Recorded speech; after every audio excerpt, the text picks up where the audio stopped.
Estamos de volta ao terceiro bloco do Antenados na Geral. Iniciamos falando sobre pessoas que ficaram magoadas com a igreja.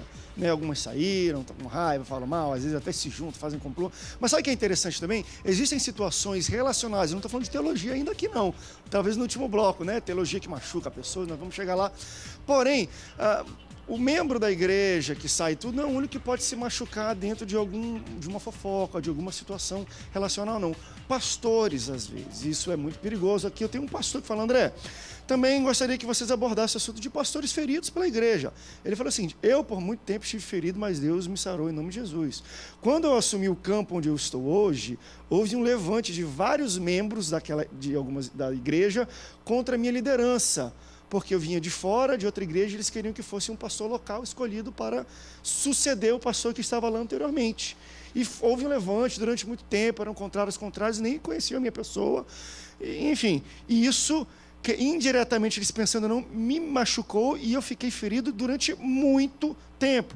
Hoje já estou bom, não sei o quê, já está tudo normal. Porém, eu já falei com a igreja, mas eu fiquei, e assumo aqui, que eu fiquei muito ferido, porque as pessoas foram contrárias à minha liderança, e Deus me colocou ali, o conselho me escolheu para ir naquele local, e as pessoas se levantaram contra, porque queriam ir lá dentro. Eu posso dar um exemplo? E isso é complicado, de uma gente. pancada que eu levei no começo do meu ministério. Eu tratei um casal, isso é comum, né, gente? O pessoal vem todo arrebentado. A menina, tá me ouvindo aqui, é para a glória de Deus que eu vou contar aqui. A menina, aqueles casamentos arrumados dos jovens na igreja que cai, o pastor arruma aquele casamento e casou, o menino surtou, o menino tinha acho que 16, 17 anos. Casa logo, casou, melhor casado que e o menino abrasar. no outro dia sumiu, literalmente. No outro dia o menino sumiu, a menina ficou lá abandonada. Passaram os anos, ela conheceu outro rapaz, ele sumiu, né? Assim, sumiu literalmente, não sabe o paradeiro do garoto. Sumiu, ele sumiu. Casou, no outro dia sumiu. E essa menina veio já com um rapaz, namorando, e eu olhei a situação e falei, olha, vamos tratar isso aí. A igreja pagou o divórcio. A igreja, eu ajudei uma parte, escuta isso aí pra tu ver. Se magoou, não. Discipulamos, tratamos, aceleramos o garoto o processo. desaparecido, foi embora, morreu, ninguém sabe. O divórcio complicado, porque eu estava, esse primeiro companheiro dela sumido, corremos atrás, pagamos, a advogada provocou lá o juiz, sabe como é que é o trâmite, né? Porque eu precisava desse rapaz, né, na obra, ela também, e tratando. Vocês vão rir disso. Aí, vamos lá agora.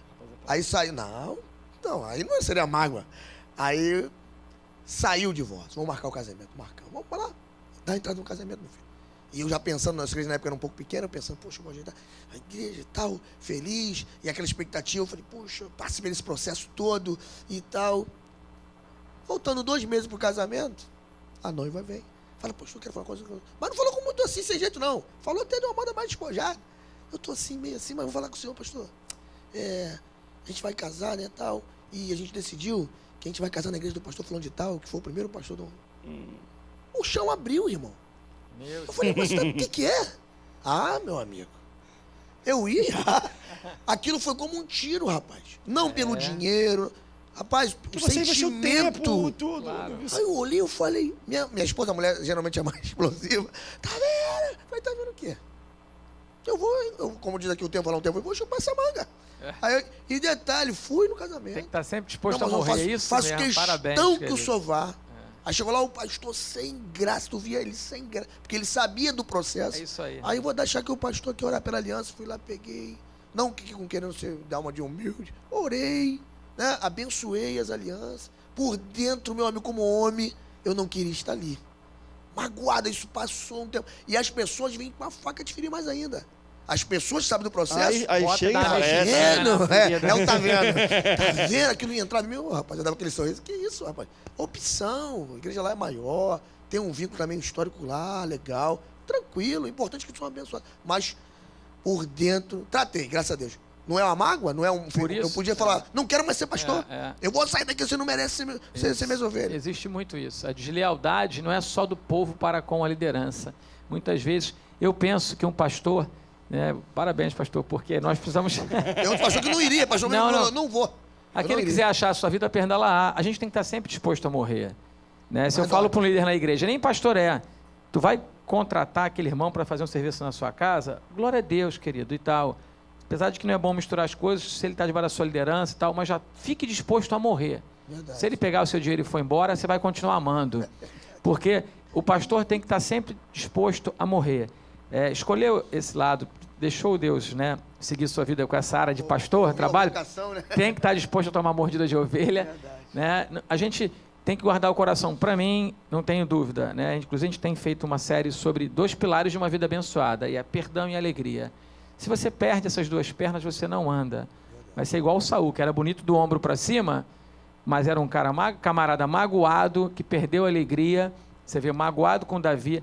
O líder não pode, ninguém, na verdade, a mágoa é o mal do século. O senhor levantou uma bola aí tremenda, pastor. Aí vem a mensagem direcionada. Aí a culpa não é da ovelha, não. A ovelha tem que ser tratada, muitas vezes, no gabinete. O cara magoado com a ovelha, aí ele... Dando recado. Mensagem Não, direcionada. nunca usar o púlpito para dar recado individual. Isso é o básico da homilética. Qualquer seminário ensina isso. Mas é comum. Dou razão à ovelha não ficar mais nesse lugar. Porque esse pastor, para mim, é um incompetente. Ou ele chama a ovelha, chama pro trato. Olha aqui, meu filho, é isso. Você nunca... Agora, porque o púlpito está com domínio, ele está com o microfone na mão. Nenhuma ovelha vai levantar de lá, o pastor sai com Seria uma covardia, né? Covardia. Então, mas o que eu penso? É o seguinte, você usar um episódio individual para ser uma bênção, como um testemunho, um exemplo, sem citar nomes, para o coletivo, ótimo. Tudo bem. Agora, você... A pessoa percebe se é um recado individual. Porque a gente tem que lembrar que... Vamos lá, vamos pegar ensinamentos bíblicos, um pastor vai pregar. Às vezes, se ele tem uma igreja de pelo menos 100 pessoas, toda a pregação vai tocar em algum problema que ele está tratando. Isso é inevitável. Não necessariamente ele vai citar. Sim. Mas ele vai pregar, por exemplo... É direto, é focado. Mas tem casos que é específico. O cara tá ali pegando aquela pessoa. Isso é verdade. Agora, existem igrejas e casos que eu acho que... E aí, enfim, pessoas perguntaram até sobre isso. Por exemplo, querendo ou não, está crescendo essa questão até de divórcio, de dificuldade familiar e tudo mais. Então, e tem muitas igrejas que têm, assim, um índice gigante de pessoas que estão sendo tratadas exatamente disso. E as pessoas pensam, se o pastor pregar sobre ser contra o divórcio, que não pode separar, não sei o quê, está falando de mim, todo mundo vai sentir. Mas a igreja que mais sofre esse problema, não é a que mais o pastor deve pregar no púlpito, as pessoas também têm que ter um pouco de... Sim, que estão sentados no mundo e falam, olha... Isso é humildade. Comigo? Talvez a pessoa está cheia de erro, ela já fica se defendendo. Hoje o mal do século é isso. As pessoas hoje querem se justificar, querem ficar se defendendo. Em vez de colocar a armadura de Deus, capacete da salvação, a carapuça é minha, né, a couraça da justiça, elas colocam outra armadura. Entendi. Então hoje a gente está vivendo... Então eu penso assim, né? O que fica claro, perdão e alegria é uma decisão. Verdade. Eu decido lá atrás, é uma decisão irrevogável, perdoar. Como eu creio que Pedro, talvez, estava lá na igreja de Jesus, e talvez ele tinha alguém que ele estava com dificuldade de perdoar, e ele já perdoou umas 5 vezes. Aí ele chegou para Jesus e falou, Jesus, até quantas vezes eu devo perdoar? Ele estava interessado em algo para ele. É verdade. Ele se deu mal. Até 7 vezes, como quem disse, eu vou aguentar esse cara só até 7 vezes. Depois eu corto a orelha Aí dele. Jesus falou, não, até 70 vezes 7, que significa infinito. Então, assim, na verdade, Jesus estava ensinando, aí ele fala, por isso, e contou a parábola do credor incompassivo. Verdade. Quem não perdoa é entregue aos verdugos, que são os torturadores, atormentadores. Essas pessoas, às vezes, já entram na igreja atormentada. Ela fica ali atormentada, ela vai criando, daqui a pouco ela está criando, né, uma ilusão, falando de um líder, de uma igreja. Eu já vi isso, já aconteceu isso com a gente. Nós procuramos fechar a porta dos fundos, ir atrás. Eu acho que o pastor deve ir atrás, orar no tempo certo, não para atender um melindre, mas com amor, com direção. No entanto, isso acontece. A pessoa cria um negócio e fala, de onde veio isso? Veio porque ela cresce, é uma bola de neve. A mágoa, né, ela cresce. Então, é um negócio, assim, terrível. Então, eu penso, assim, que as igrejas precisam ser ensinadas. Perdão não é um sentimento, nem até alegria, irmãos, porque a nossa alegria não é circunstancial. Ela é aqui dentro. Verdade. Quando Paulo diz, alegrai-vos outras vezes, vos digo, alegrai-vos sempre no Senhor, ele conta um contexto de tribulação e no final ele termina, tudo posso naquele que me fortalece. Então usa-se mal esse trecho da Bíblia, tudo posso naquele que me fortalece. Tudo posso. Tá em cima. Exato. Ele se alegrou na tribulação, então a gente precisa aprender isso. Não tem alegria sem perdão, então as pessoas já entram frustradas na igreja. O perdão é uma decisão. O perdão, eu repito, é uma decisão. Então, tem que lutar. O pastor estava sentindo coisas dentro, não estava no casamento? Mas estava lá. Mas tomou uma decisão de ir lá, pelo amor às ovelhas, de proteger aqueles que vinham falar, mas pastor, fizeram muito mal com o senhor.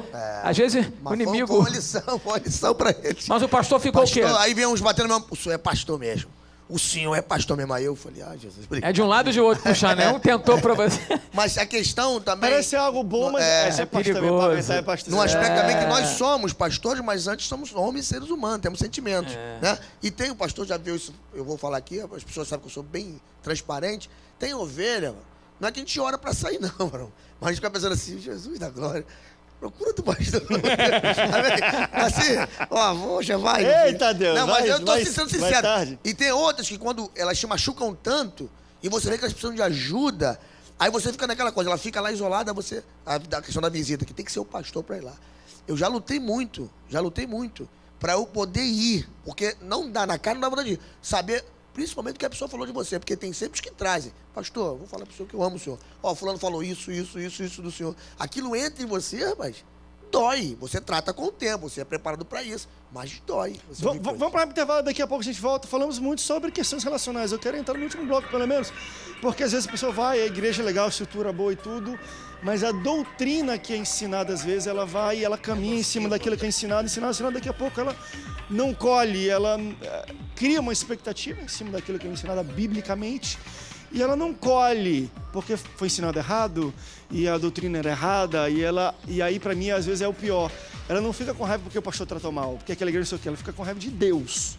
Ela se magoa não com a igreja, com o pastor, é com Deus, porque a Bíblia dele, o pastor falou que a Bíblia dele diz que é isso, que a palavra dele diz que é isso, e eu fiz isso, e eu não recebi isso. E aí? Vamos para o intervalo, daqui a pouco a gente volta. Não sai daí, Antenados volta já já.